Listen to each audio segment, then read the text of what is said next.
Hello friend. Akhil real estate நான் உங்க அருண் பேசுறேங்க. தென்காசி மாவட்டம், தென்காசி டூ திருவாரூர் செல்லக்கூடிய தேசிய நெடுஞ்சாலை மேலே இன்னைக்கு ஒரு 15,00,000 சென்ட் பார்க்க வந்திருக்குங்க. இதாங்க அந்த 15,00,000 சென்ட். இங்க பாருங்க அந்த பனை இருக்கு பாருங்க. அந்த பனை கிழக்கா, வடக்க தேக்கு தெற்கங்க. இங்க பார்த்தீங்கன்னா அந்த கல்லு இருக்கு பாருங்க. இந்த பென்சிங் இருக்கு பாருங்க. இதுக்கு மேக்கங்க. இது ஒரு 15,00,000 சென்ட். பார்க்க வந்து சென்ட்டுக்கு வந்து ரூ. 9,00,000 கேட்காப்ல. ரூ. 9,00,000 கேட்காப்ல. போர்வை மேலே தென்காசி டூ திருவாரூர் செல்லக்கூடிய போர்வை மேலே இருக்கு. அருமையா நடக்குங்க. பாவூர் சத்திரம் அங்கிருந்து இப்படி வந்துகிட்டு இருக்கு. மிகவும் வந்து ஆலமரம் அப்படியே அங்கிருந்து வந்துகிட்டு இருக்கு. எஸ்எம்ஐ காலேஜ் இருக்குங்க. இது வந்து சகாராஜா காலேஜ் இருக்கு. இந்த கூட பார்த்தீங்கன்னா எஸ்எம்ஐ ஸ்கூல் இருக்கு. அதே மாதிரி பார்த்தீங்கன்னா வைகை இண்டஸ்ட்ரியல் இருக்கு. அருமையான இடம்.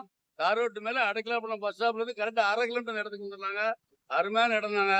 பார்த்து வந்து ரூ. 9,00,000 கேட்காப்புல சென்றிருக்கு. ஏங்க அவர் பொருள் அவர் கேட்கத்தான் செய்வாரு. இடம் வச்சிருக்கவர் கேட்பாரு. நம்ம பணத்தோட போவோம். பணத்தை தூக்கி டேபிள்ல வச்சீங்கன்னா, இன்னும் பேசி கம்மியா எடுத்து தரேன். இடம் தேவைன்னா உடனே வாங்க. போர்வை மேல அன்னன்னைக்கு ஒரு மார்க்கெட் இருக்கு. லேட் பண்ண வேண்டாம். வாங்க டைரக்ட்டா பார்ட்டி டு பார்ட்டி உட்கார்ந்து பேசி கம்மியா எடுத்து தரேன். இடம் தேவைன்னா இவ்வளோ நம்பர் கால் பண்ணிட்டு டைரக்ட்டா வாங்கங்க. Party to party. நன்றி. இந்த வீடியோ பிடிச்சிருந்துச்சுன்னா லைக் பண்ணுங்கள், ஷேர் பண்ணுங்கள், மறக்காம சப்ஸ்கிரைப் பண்ணிடுங்க. பக்கத்தில் இருக்க பெல் பட்டனை டான்னு அமைக்கிருங்க. இதே மாதிரி நிறைய வீடியோ எங்கள் சேனலில் இருக்குது, அதை பாருங்கள்.